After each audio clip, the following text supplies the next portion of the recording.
What is up, everybody? Welcome back to another Pitching Ninja's Filthiest Pitches of the Day.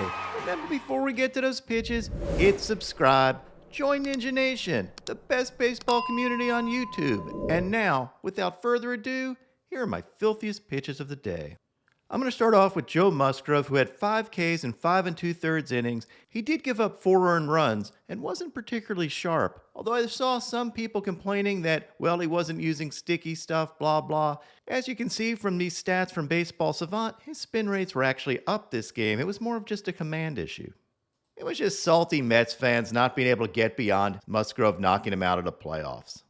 He got his Ks on this elevated fastball, as well as this wicked curveball, and he K'd the side on this filth in the 5th inning, which was undoubtedly his best inning, featuring his slider, his changeup, and this beautiful curveball. He also made this fantastic diving play.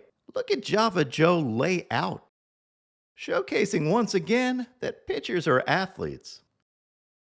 Musgrove was outdueled by Ranger Suarez, who only had 3 strikeouts. 2 coming on painted sinkers, and then 1 on this changeup. I thought this overlay does a good job of showing how his sinker and changeup combo work.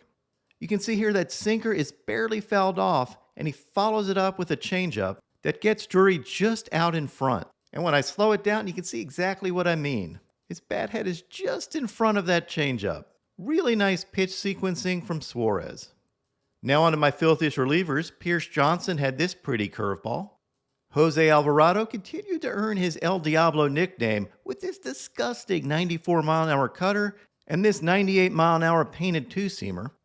And my filthiest pitcher from yesterday was Seranthony Dominguez, more like King Anthony, because he's been totally dominant this postseason with 6 2/3 innings so far, giving up no runs, only 2 hits, no walks, and 13 strikeouts. He had this wicked 92-mile-an-hour slider, and I overlaid it with his 100-mile-an-hour fastball, and you can see how tough that combination is. They appear to be the same pitch, and that slider dives to the dirt. He also had this sick slider to end the game, and there are a couple different angles of that filth.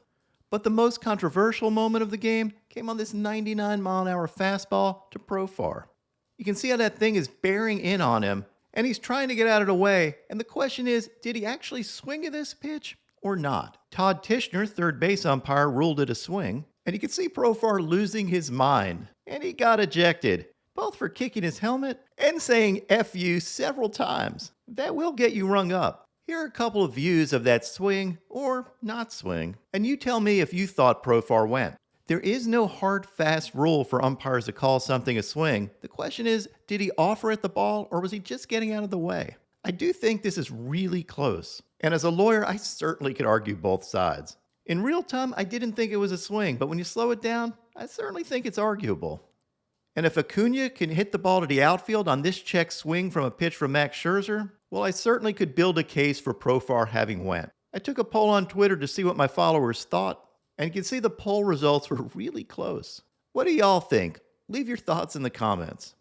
And now, my Pitching Ninja moment of Zen. It's the Philly fanatic hilariously mocking famously height-impaired Ken Rosenthal.